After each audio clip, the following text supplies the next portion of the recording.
Eathan, great to have you on the Sports Editor. Thank you for chatting to us. I think you've got an interesting career, dynamic career, and one that's really taking off properly. So thank you so much for your time, and thank you for chatting to us. Thanks, Ryan. Thanks. I'm happy to be here to chat to you. No, that's good stuff. Eathan, when you started golf and you became a pro, what is the first competition that you really thought would escalate your career? Playing golf. I'm joking. Playing golf. I'm like, I'm yes. joking. I'm like, when is my first tournament here? No, but you do play a bit of golf, don't you? You do socialize. Yeah. There we go. Yeah, I absolutely love it. It's my one way to clear my mind and try hit the ball as far as I can. Yeah. No, it's a great sport. No, just teasing you, just breaking the ice a bit, but it's all good. Well, it's all cricket, Eathan. And you've been dominating with the red ball. You've been doing exceptionally well for red ball. Was it just sort of a matter of finding your groove with that? And that's led to a successful past couple of seasons. Playing with the red ball, you've just found your groove. You're in a good rhythm at the moment, and you hope for that to continue, obviously. Yeah, obviously, I've obviously done a lot better with the red ball than I have with the white ball so far in terms of professional career. But it's obviously just something I've always worked on, and obviously it's something I take pride in and not going for runs. So I guess that's a big part of it. So obviously, if you bowl the ball in the right place, at some stage you're going to get rewarded. And luckily the guys can catch. So yeah, so at least it helps me out a bit. They did it. There's serious pressure, but in saying that, I honestly agree with you. Fielding is such an important aspect of the game. Something that, again, talking about youngsters, we'll talk about your school career a bit later. Fielding is such an important aspect. My word, and you're a jolly good fielder. Weren't you like the top wicket catcher or something like that for the Dolphins at one stage? Or yeah. I don't know how many people want to get that award, but best fielder. You got the best fielder award. That was it. Yeah. It was that season. It was quite a. I don't think I dropped too many catches, so I think that's maybe why I got it. Well, at least the guys are reciprocating. You don't drop their catches; they must catch yours when you're bowling. It's only fair. Yeah, exactly. But we're going to go track back a bit. The 2018-2019 season was also a great one for you. You took 31 wickets in 9 matches. Are you hoping to repeat that soon and possibly break that? Has this been a good preparation for you to possibly let that happen?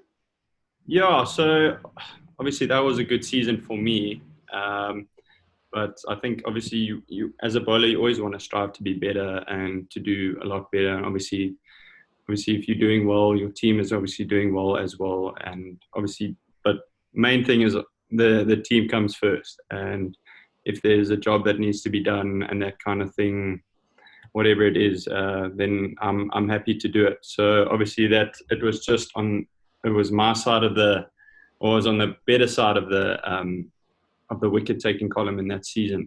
So yeah, just obviously looking to get back and started this season again. Obviously I missed out on a big injury last year, which left me out for the whole season.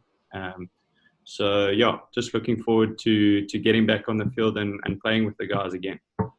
Yeah, they call it bounce back ability, and I'm pretty sure you're very strong in that department. So going to wish you well, and I'm sure you guys are raring to go. Yes, thanks, man. But let's talk a bit about white ball cricket. Obviously, everyone loves 2020 cricket. Is that also an aspect that you've really been working hard on? You want to be recognised as not just a red ball cricketer, but a cricketer. You can do your thing with the red ball and the white ball. Yeah, so obviously, I think with every cricketer, you want to be as adaptable to any sort of format that you play. So obviously, I haven't played too much professional T20 cricket. Or especially franchise cricket. I've only played not even a handful of games. So yeah, it's obviously something I'm striving to do and that kind of thing to get going forward. So obviously it's certain parts that I obviously need to better in myself and that kind of thing to be able to get myself into the team and obviously to stay in the team as well. So yeah, just looking forward. It's something I want to do. I want to try to play every format that I can for the Dolphins. So yeah, that's just something I'm just striving towards. They're excellent. And I think as you get into the season and, like we touched on that, you took those 31 wickets in 9 matches. I think you're quite ambitious. So you're going to be wanting to prove a point in a good way to a lot of people.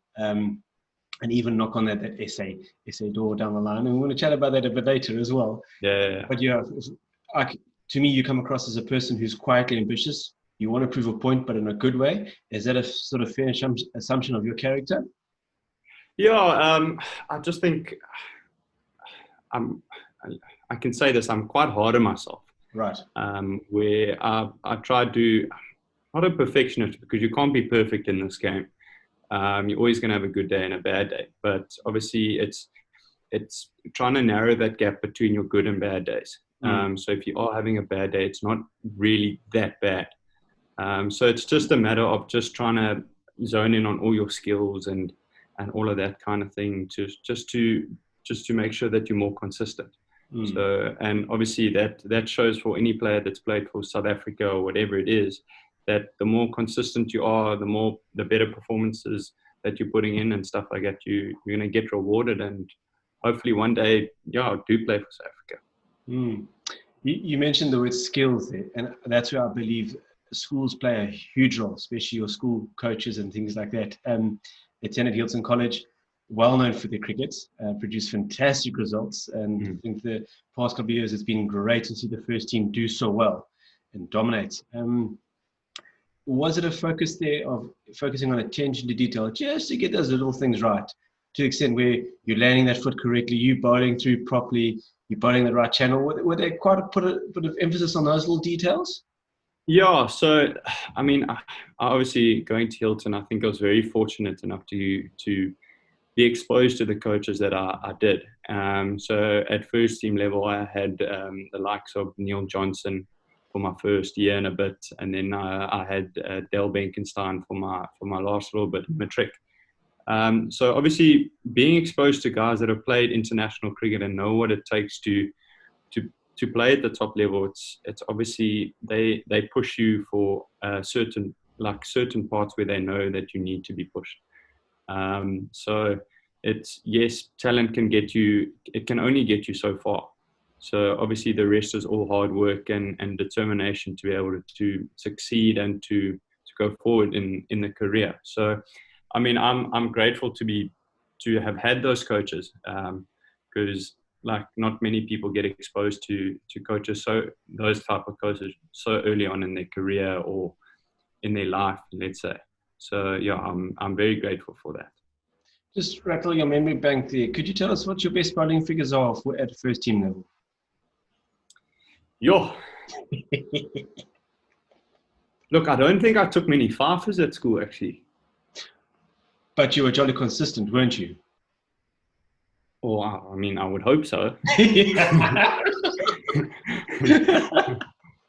Yeah, yes. Actually, now that I think about it, I think I only took like maybe 2 or 3 fifers. Okay.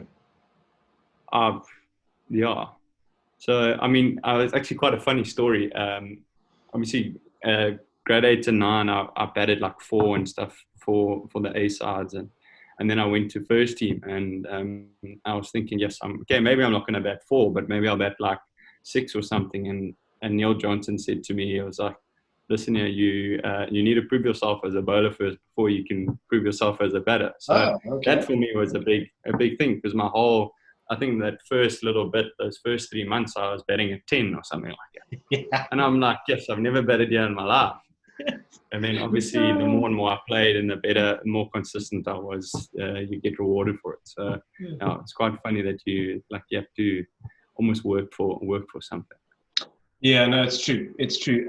But I think that's always why they're trying to push you, because they can see what you're good at one aspect and they're trying to improve you on another aspect.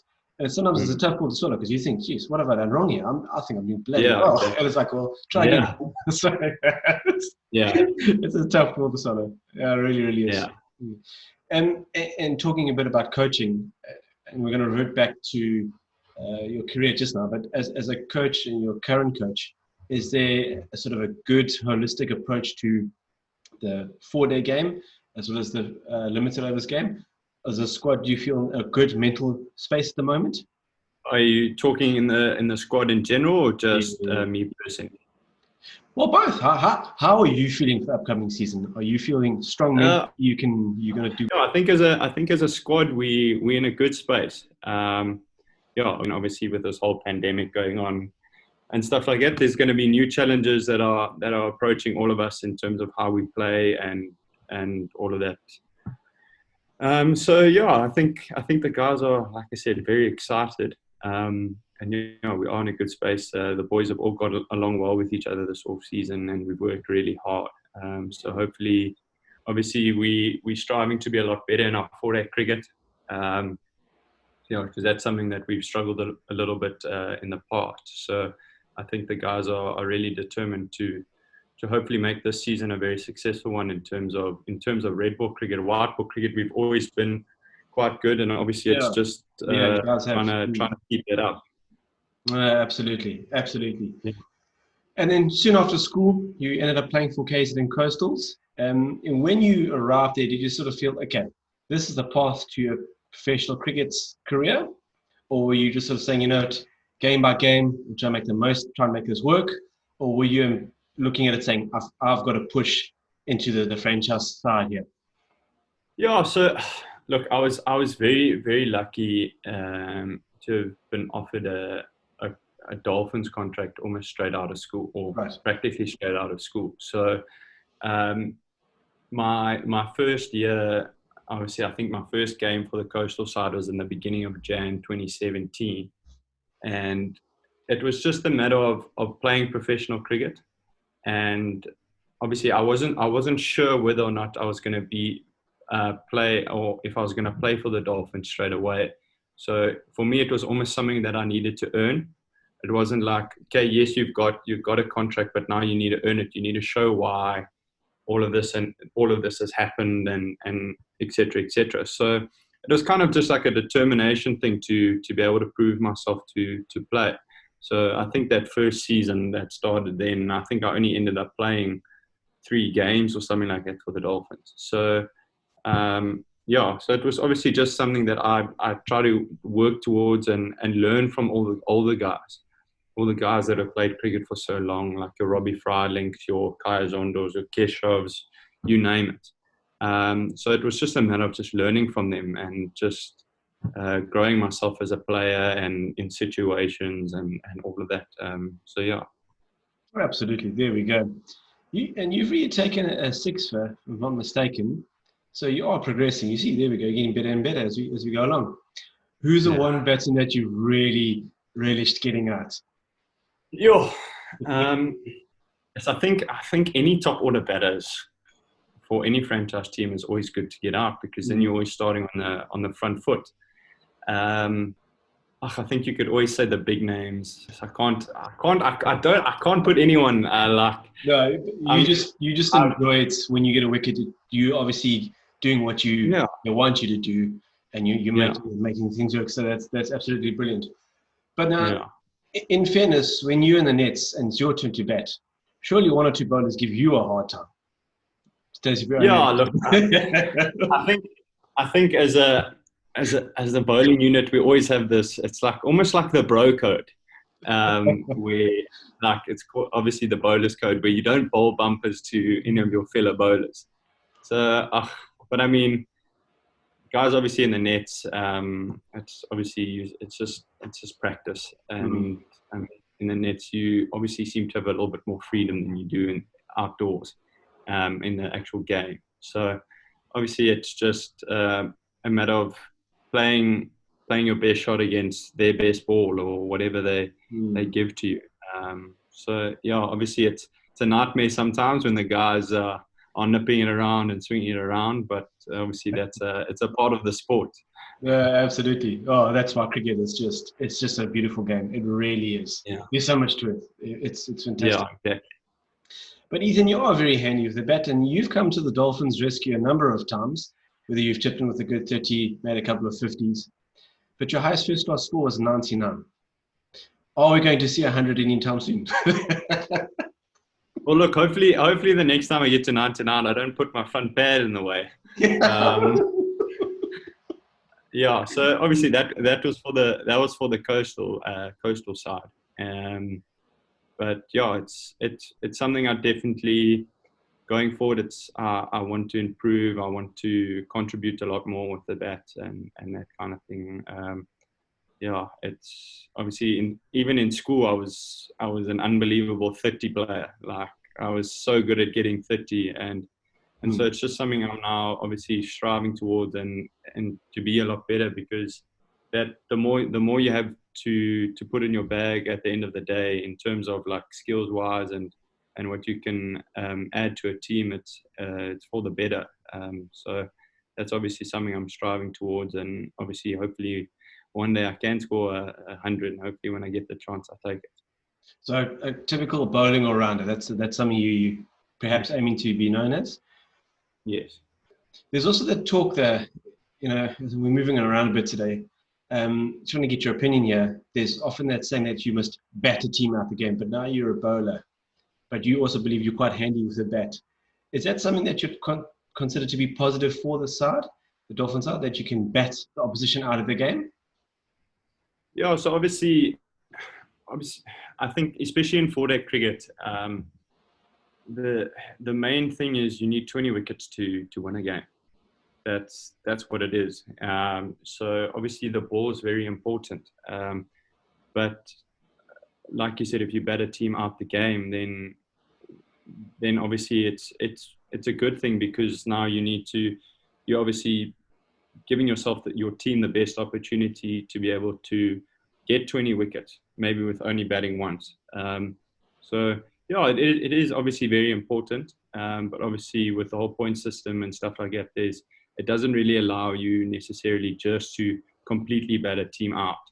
And so obviously you get to 100 overs and you get a certain amount of points and stuff like that. So it's just a matter of just almost analyzing the situation that you're in and taking the day by day. And so obviously at the end of the day, you do need 20 wickets to win a game in four-day cricket, but obviously you do need your batters to help you and all of that. Yeah, absolutely. Eathan, if I may humbly say, your father was a great man, did wonderful things for cricket.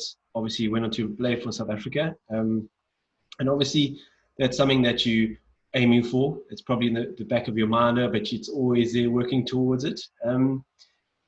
Is it a case of just sticking to those routines day in and day out, and maybe like you have that goal set there, and you sort of just working up that ladder? Is that an approach that you have to hopefully get there one day? Yeah, so obviously, I mean, at the end of the day, I think everyone playing cricket in South Africa wants to play for South Africa. And it's not going to happen overnight, definitely. You're not just going to score 100 or take 1-5 and play for South Africa the next day. That's not how it works.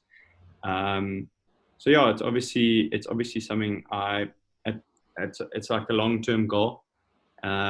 But mainly what I try to do is I try to focus on not my performances, but just like game by game, because you can only do so much. You can't control anything else that happens in the future. So obviously it's just, you can do your best you can in this game, and hopefully you do the same the next game and the next game and the next game. And like we said earlier, the more consistent you are, the better chance you are of playing for the country. And obviously, yes, I'd love to follow my dad's footsteps and that kind of thing. And I'd love to do it, and obviously just to make them proud. No, excellent. Very, very, very good. Talking about South Africa, I see we were hosting England in November, December, which is going to be a cracker. I think it's going to be good. Yeah, definitely. They're like really keeping the squad. They're aiming to win the World Cup again, so it'll be nice to put a span in the works. But it's going to be tough because they really, their attention to detail, we talked about earlier, is immaculate. Yeah, exactly. Do you get time to watch much cricket? Do you follow the RPL? Do you get to watch much international series, or is your cricket as it is quite hectic? Yeah, so obviously, I mean, four-day cricket, you play throughout the day and stuff like that. And when we sit in the change room and when we're watching, yeah, we'll be able to have a quick glimpse at what's going on, but obviously focusing on the game at the same time. Um, but it's obviously it's nice to watch how certain players go about certain things, and you kind of sometimes you don't. I mean, I don't sit there with a notepad and saying, "Oh, okay, this guy's doing this and this guy's bowling to this field," and Yeah, it's more just like a mental. It's more just like a mental note, like without even thinking about it. You'll just say, "Oh, okay, he's doing this, and this is his field. What is he going to do?" And then obviously you're watching the batters, and it's just like I I don't watch cricket all day every day. So if the IPL is on, I'll watch a bit of it and that kind of thing. Because obviously, I also feel that you do need a break from it at some stage. mm, Because obviously it's I don't want to say mentally tiring because it's more like it's always a challenge. So mentally, cricket, especially four-day cricket, it's a challenge. Test cricket, it's a challenge. And mentally you need to be strong for that. So I mean, I love watching Test cricket. I mean, sometimes I can sit there the whole day and just watch. Um, yeah. So, but yeah. it's just something you just try to learn from. You just try to learn from the best guys and that kind of thing. Even if you're not really like concentrating too much, but it's just the small details that you kind of just pick up on. And obviously, playing the game, you understand a little bit more about it. Mm, mm. Well, I hope young people listen to this interview because here you're a young professional cricketer and you watching and you're still learning. And I think Yeah, that's fundamental to growing your career and getting you to where you yeah, want to go. It's absolutely yeah. necessary. So no, it's And good I to hear think, from I you. think, It's yeah. yeah, I think the nice thing about even like those, obviously in your franchise teams, you've got all the Proteas and stuff that play with you, but the likes of like the MSL and stuff like that, it's so good. I feel it's so good for youngsters Mm, mm. because I mean I was in the Pole Rock side 2 years ago. Obviously, I didn't participate in the last year's one, but I mean I had the likes of Faf du Plessis next to me, like sharing the change room with him, Dwayne Bravo, Henry Davids, like you name Sure. it, guys that have Mm, played at the top, and you just sit and you learn, and that for me, those kind of tournaments are the best tournament, or that tournament was the best mm. for me because you learn so much and you get a different idea of how certain people do things, and it's just obviously just trying to better yourself as a cricketer, and because the game is always evolving, that's Yes. the thing. Mm. So it's just a matter of just learning and adapting to everything going on around you. Absolutely, because I mean, how do you get experience? By getting experience. So you need to be in the Yeah. situations that are a bit tough with those guys who've played for over a decade. So I mean, yeah, there's just so much you can, as long as you're a sponge and just soak it all in, which I think you've Yeah, done, exactly. and that's why your career is on the upward trend. So it's good, Ethan. It's good Thank stuff. you. Yeah. And let's hope that the Mzansi League does carry on next season. I know Mm. life is tough at the moment, but we need it because you look Yeah. at RPL, what they do so well is they blood youngsters. And I think, again, like you said, this is so good for youngsters in the country to be able to play cricket. We need it. Yeah. Exactly. That's what keeps the, Exactly. number one, the interest going and keeps the talent pool growing. So it's very, very Yeah. important. Yeah. For sure. But Ethan, if you weren't playing cricket, I believe you had quite an interest in animals, even considering being a vet. Yeah. So obviously, I mean, as a youngster, I always loved animals, and I still do. But I think cricket, going the cricket route and that kind of thing, it's obviously it would have been a bit difficult to go along with that route of Yeah. becoming a vet. But no, I absolutely love animals. I wish I could go to the park a lot more often. Um, but yeah, I absolutely love them and that kind of thing. But I think if I wasn't a cricketer, I'd love to be a golfer. That's that's the good stuff. That Do you have any competitions amongst your Dolphin squad members there who give you a bit of a go? on the Is it golf like, course. yeah, Ervia, those like they're quite keen golfers, aren't they as well? Yeah, yeah, no, we've got a good bunch of guys that enjoy playing golf and that kind of thing. So we always have when we play a four ball, we always have a little competition between us and that No, that's kind of good. thing. So yeah, it's always nice, a little bit of competitiveness, and yeah. Yeah, like I mentioned earlier, you guys come across as a really nice group of guys. There's a nice vibe there. Everyone's in it together, and that's good. It bodes very well for the upcoming season. Eathan, you've obviously played a lot of cricket around South Africa. Is there any ground you'd love to play on that you haven't played on at the moment? Is there one that you'd be like, that is it, that's the one ground? Yes, I think for any cricketer, you want to play at Lords. I think everyone. So definitely, I think Lords is definitely up there. One of the Australian grounds is always one of them I'd probably want to play on one day. It's tough to pinpoint. There's so many nice fields. I'd love to play in India as well. Obviously, with the big crowds and stuff like that, it's obviously a different atmosphere. But if I can put one on the top of this, I definitely think it would be Lords. Definitely. Yeah, absolutely. It is really the home of cricket. Even if you go on a tour there, you can just sense the presence of that place. It is fantastic. Yeah, it's incredible. So Eathan, we chatted a bit about, do you watch cricket much and things like that? And there's a lot of talk about Test cricket and where it's going. I think it's good that the Test Championship is up and running. But do you feel that despite that, it's still going to be almost room for even more growth, because they're taking the 5-day cricket as like the really, really professional outfit, where 2020 cricket's almost more like entertainment. I say that respectfully, in terms of RPLs. Is cricket really becoming almost like a super league, because those guys are just getting so good? Yeah, look, it's scary to see the amount of talent that goes around all around the world, actually. Yeah. I mean, you see in the IPL at the moment, the youngsters that are coming through and stuff like that, and it's scary to see. But yeah, like I said earlier, that it's a game of evolving and adapting and that kind of thing. And I think this whole Test Championship is quite nice, because it's something that you work towards over, I think it's a two-year period, if I'm not mistaken. Something like it, yeah. And obviously the T20 cricket, it's like you say, it's almost more towards the entertaining side, because bowlers just I say it. I'm not trying to. Yeah, because I'm always on the receiving end of that stuff. But yeah, it's. I think cricket in general, it's the reason why I love it is that there's so many different parts to the game. I don't know many other sports that have three different types There we go. Of formats or whatever it is. So I think that's the exciting part of it. And obviously the mental challenge to Test cricket, it's always the hard one. And obviously the white ball cricket, it's more towards the skill set, actually, and more towards that part of it. That's the reason why I love the game and why I chose this to play. Yeah, well, you've chosen the right sport. With all due respect to other sports,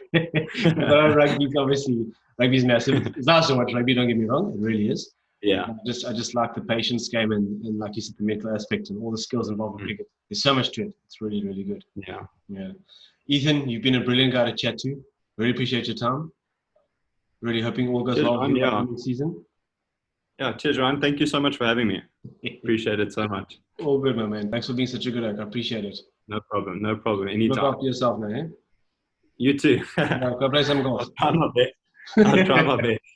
Only allowed one round of golf a week, which is quite crap, but it's all right. Well, may I ask why? Only one round? No, so it's just in terms of just making sure that my body's okay for the season and stuff like that, because obviously the whole rotation thing, it's always a bit difficult sometimes on the back. So yeah, I need to look after. Yeah. Hey, so much to consider, Ruth. Yeah. Appreciate it. Cheers. Go on, my man. Cheers, Ryan. Take it. You too. Yeah. Thanks. Thanks. Bye.